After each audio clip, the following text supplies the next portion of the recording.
Welcome to this week's edition of VLGA Connect, brought to you by Hunt & Hunt Lawyers. Each week, we bring you the latest news, insights, interviews and discussions on issues of importance and interest to the local government sector, not only in Victoria, but nationally and across the globe.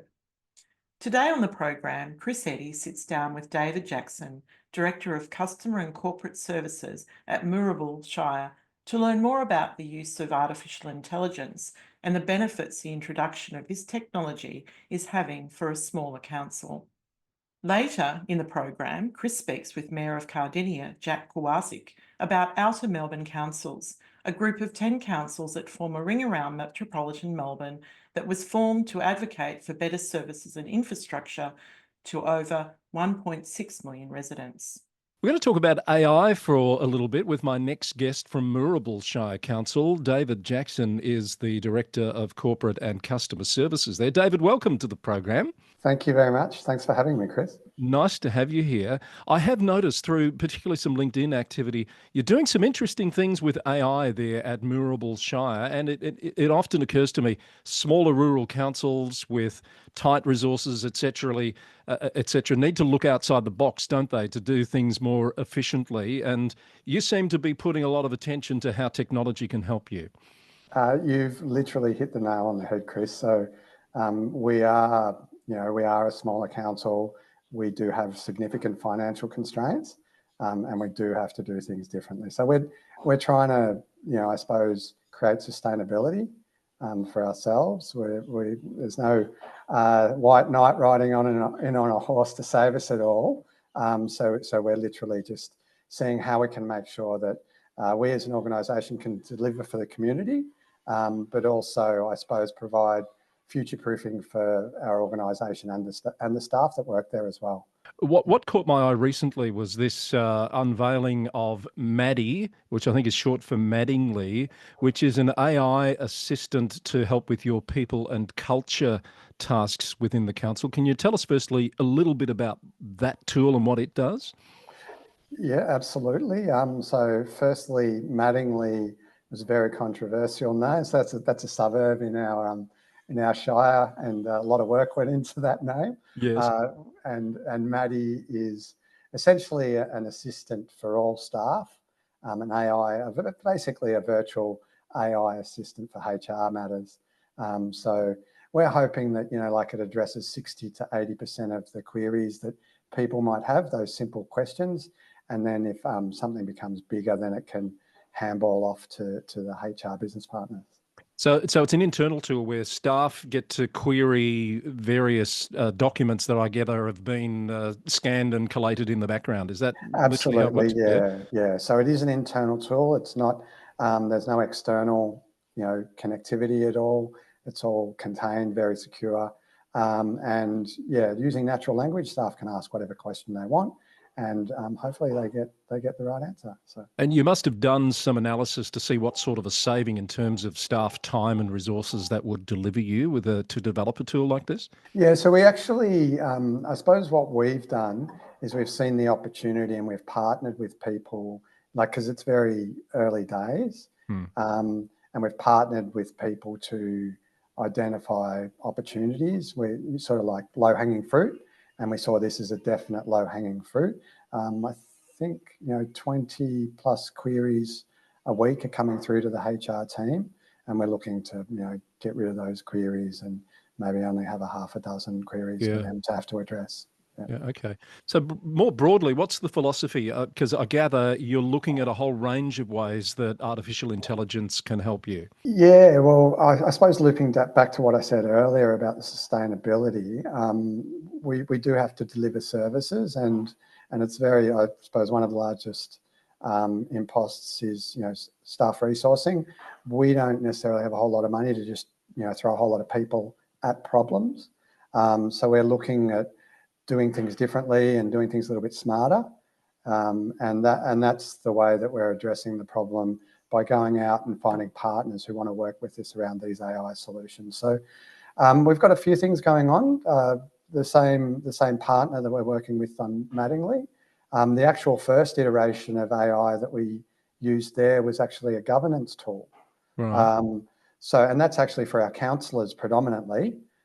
So that's been handed to the councillors. That looks at the Local Government Act. That is a public tool because it's looking at public documents. I think that they're happy to talk to other people about that as well. And that was a little bit of a godsend actually, because unfortunately when we had our new council come in, we lost our governance manager. So for a period there, we were sort of, we didn't have an abundance of resources in the governance team. Right. And we had a new council who you know, with new councillors, people who are first-time councillors. Lots of questions. Yeah, lots of questions. Yeah. And so we had this tool where they were able to hit that up, and that was actually really helpful. Yeah.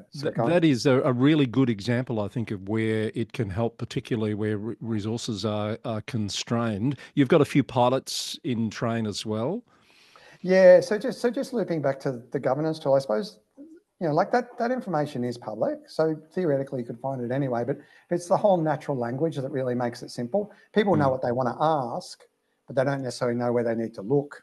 Yeah. You know, like you've got this big, you know, legal document and act, and to drill through that and find what you're looking for versus just saying, hey, you know, how many people make a quorum, you know, is a very different conversation. You know, we've got a few other things we've already got a few other things in production. The classic, I suppose, entry point for artificial intelligence, heading back to the machine learning layer of artificial intelligence is I suppose automated AP. So, you know, invoice checking, we've been doing that for a fair while, and a lot of organisations have. But I suppose that's a really good entry point. You know, it confirms that it's possible to do that and really creates a lot of efficiencies. We do have a pilot that we're running at the moment around asset inspections, actually. So we're using a camera on the front of our waste trucks and on the front of our vehicles to drive around the streets and pick up defects on the roads, and then AI is classifying those defects. Yeah, so there are a few other things that we've got going on at the moment. How do you manage the concerns from those who think there's a risk involved in, you know, basically handing the responsibility for some decision making or information gathering to a technology tool like AI? Yeah, so that's probably the greatest aspect of, well, sorry, just stepping back, it's probably not the greatest. So the greatest risk is, you know, security and privacy. Yeah. But then there's the perception of, you know, is this correct or is this not correct? Yes. So with the two tools around governance and HR, you know, there is always a caveat. We inform people who are using it. You know, this is the data that it's been assessed, but if you need further information, here's who you need to contact. So that's the mitigation in that scenario. With the automation of AP, so that process is I suppose a quality assurance process. We do checking around that, and that's the purpose of the whole POC at the moment around asset inspection. So just understanding the quality and understanding what the limits of it is, and then working within that. We're not looking for perfection. I think one of the challenges with technology and with life in general is that if you are looking for perfection, you're going to struggle to ever get there. What we're looking for is that, what I alluded to before, that 80-20 scenario. How can we take that bulk load that, you know, is pretty easy to address and get rid of that, and we'll deal with the stuff that's a bit more complicated. Yeah, that's a good philosophy. Have other councils been taking notice of what you're doing? Are you getting inquiries about how you've managed to introduce some of these improvements? Well, we've had, I think we initially had some conversations with a few local councils around the governance tool. I don't know where that's led for them, you know, like we're not a sales company. Predominantly this is what we're doing, and yeah, feel free to talk to someone. And I do know that we've been having conversations. The asset inspection stuff is, I think it's a real growing space. You know, it is something that's really hard to address, and it is a burning platform at the moment. Everyone loves to talk about potholes, so I think a lot of people are talking about that, and they're keen to see how those kind of things are progressing. David, there's a lot of change around the sector with regards to planning and housing reforms. We get an announcement from the government virtually every day about targets and different changes that are coming in. Do you see that as a space where AI can play a role? Chris, we're seeing a lot of interesting stuff going on in this space, and we're actually looking really closely at this, and we hope to do something in this space sooner rather than later. There are our investigations have led us to, like there's a lot of solutions out there already in the AI space. And what's really exciting about this space is it really starts to extend, I suppose, the AI conversation. It starts to build a partnership with the community. So what we're seeing is using AI, it can get in front of what we do, and it can tell our customers as they submit applications what they have and haven't gotten wrong or right. And then that enables them and empowers them to go, oh, okay, I understand what's going on, and I can fix that up before my submission gets to council. And then what will happen is that'll get processed a lot quicker, because they don't have to do as much investigation and work. This is a space, I think, that's really going to revolutionise and really assist with a lot of processing. Yeah. Where are you at on that journey? So we've identified multiple people out in the market who have a solution already, but we're seriously considering, other options. Maybe we'll partner with someone who wants to actually build something that integrates into our existing systems. There's a lot of opportunity here. So I'd suggest that within the next 6 months, we'll have something that is really enabling our community to help work with us. Yeah. A lot of other councils will be probably having the same issue. Are you open to working with other councils on the development of those solutions? Well, we've got core systems at the moment. What would be really interesting for us is if some of those other councils that are using the core systems that we've got, absolutely, a partnership around that would be very interesting. Yeah, that's often one of the barriers to shared services, for want of a better term, isn't it? Different starting points, different legacy systems, etc. Makes the whole space very challenging. Yeah, and we're not looking to, rebuild the wheel or anything like that. So we want something that will predominantly work with us. So we're seeing a lot of opportunities. Excellent. Well, great to hear about the work you're doing there. Congratulations on what you've achieved so far. Look forward to hearing about future successes. It's this space about how AI is going to improve things in local government, but the tangible examples have been few and far between, really, over the last couple of years. David, thank you for coming on and telling us about your journey there at Moorabool. Yeah, no worries, Chris. Great to have a chat. And I'll probably just leave with a few parting words. We're seeing this as a real opportunity, and I think some people are, like, it's new, it's changed, it's different. But I think if people see this as an opportunity as well, it'll be beneficial for everyone. I don't think we need to be fearful. Good thought to leave on. David Jackson, the Director of Corporate and Customer Services at Moorabool Shire Council. Going to catch up today with a mayor from the Outer Melbourne Council group. It's Jack Kowarzik joining us from Cardinia Shire. Hello, Mr. Mayor. How are you? Hey, Chris. How are you? Very well, thank you. Thank you for joining us on the program. We're trying to catch up with a few people as a federal election looms to find out what's top of mind for you from an advocacy point of view. We'll talk about Cardinia in just a moment, but you're also part of this group of 10 councils now being branded as the Outer Melbourne Councils. This is the old interface group, correct? That's right. And we think it's really important that we get together, particularly when it comes to advocacy, so that our voice is loud, clear, and succinct. So having a great time working with that group. The interesting part is we have growth councils and non-growth councils, but due to proximity away from Melbourne, we all face similar challenges. Yeah, I was going to make that point. Some of the fastest growing council areas, not just in Victoria, but in the whole country, when you look at places like Wyndham and Melton. But you've got growth of your own there in Cardinia Shire, haven't you? Absolutely. We've got 3 families moving in per day. Since 2006, our population's more than doubled. Yeah. And I think it's expected to grow by more than 40,000 residents over the next 10 years. So certainly huge growth in Cardinia Shire. It pales, I guess, in comparison to our neighbours in Casey, but significant pressure on our budget, significant pressure on our local infrastructure. Yeah, and I guess some of that pressure comes from that growth on your doorstep, doesn't it? Yes, exactly right. And we're finding that people don't care about municipal boundaries, which is Yeah. fine. They do cross wherever they can get access to services.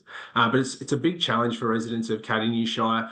And we're finding that residents from Cardinia Shire are going to Casey to use some of their local pools, libraries, and health services as well. What do you think the benefit is of the 10 councils coming together as a group? Do you think it cuts through more when you do that?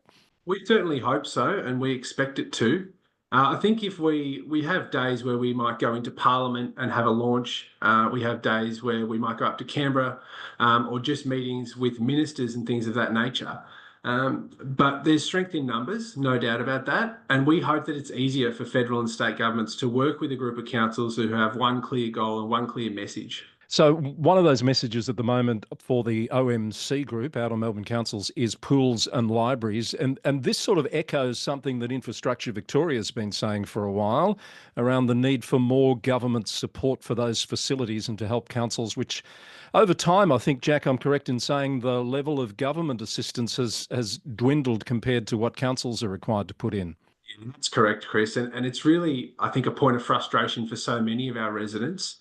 A local example for us is Cardinia Life. It's our aquatic centre in Cardinia Shire. We've been calling for an upgrade for that for more than 6 years before my time on council, and are still calling for that same upgrade today. So Outer Melbourne Councils Group, our federal advocacy ask is $20 million of immediate funding from both the federal and the state government to go into planning. Because you're right, the Infrastructure Victoria report highlighted the areas of most need for pools and libraries, but we think a fairer funding model also needs to be developed, something like a third from each level of government, because councils can't be expected to fund these multi-million-dollar projects alone. It's unrealistic, and inevitably what happens is a decrease in livability for our residents over time. Are we talking new in most cases, or is it also upgrades that are required for libraries and pools? There's both. So there are some council areas that have existing aquatic centres that need to be expanded. There's some council areas that don't have any in the right spot. And the same goes for libraries as well. So we need a new library in Officer. It's part of the PSP in Cardinia Shire, but also Pakenham Library needs to be expanded because of that growth.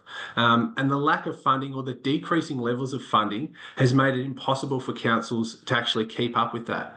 And I think when you encompass that in the broader conversation around local government financial sustainability, we know the pressure points are particularly on outer Melbourne councils or growth area councils. So it's just exacerbated and it becomes a problem that we can't address. And that's why this campaign, we hope, is effective. All right, so that's pools and libraries, and the 10 councils are speaking with one voice on that issue. What about there in Cardinia as a federal election is almost upon us? What else is on your wish list that you hope to see get some attention? We recently adopted our 4 main advocacy priorities along with an advocacy priority pack in the lead up to the federal election. Our 4 key priorities are a Lang Lang sand truck bypass. So we know that sand is a critical resource for the housing targets that both the feds and the state have set. But we're calling for a bypass to get the trucks out of the main street of Lang Lang and to provide some benefit to the local community for resource extraction in their area. We've got Princess Highway intersection upgrades. So again, just leading out of Pakenham, heading towards Gippsland, massive growth in that area. So there needs to be a business plan worked out so that people can cross the highway safely and get off the highway safely. Unfortunately, we've seen 4 fatalities, I think, in the last 6 years and crash numbers into the hundreds. So that's certainly a big one for us. Cardinia Life, the aquatic centre that I mentioned before, first opened in 2006. Since then, our population's more than doubled, as I've said. That pool aquatic area has not been expanded. We don't have a 50-metre indoor pool in Cardinia Shire. We have some outdoor pools that aren't heated, so big challenges there. And finally, road sealing. So we did have a Sealing the Hills package announced, I think, a couple of federal elections ago that was cut by the Albanese government. So we're calling for $109 million to help seal some of our local roads. It's a historic challenge for Cardinia Shire, Chris. We have 815 kilometres of unsealed roads and about 815 kilometres of sealed roads. We're only able to seal so many of those, so many kilometres of those roads every year without federal help. So we can package it up any way they'd like, but we need about $100 million to get on with sealing those roads. Yeah, I guess that road sealing issue is one that not every council deals with in this Outer Melbourne grouping, because some of them are more urbanised, obviously, but a particular issue for you. If I read those details correctly a week or two back, Jack, Jack, you were originally promised the 150 million and only got 41. Is that right? Correct. So the $150 million was announced by our local federal member as an election commitment. But when we got into the detail of that, we found a lot of that was actually back-ended in later years and stretched out over a 10-year period. It was subsequently cut with the change of government.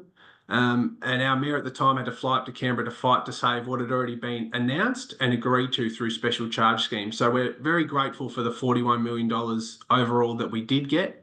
But as I mentioned, at a rough cost of $1 million a kilometre to seal a road, it's $815 million to seal all of Cardinia Shire's roads. We're the second largest metro council. Our neighbours Yarra Ranges are the largest.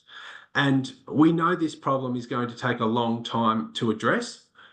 Our contention is that let's have a plan, let's have a staged approach to this, and let's do it, year on year on year, and not wait for election cycles to have whole hosts of money being announced.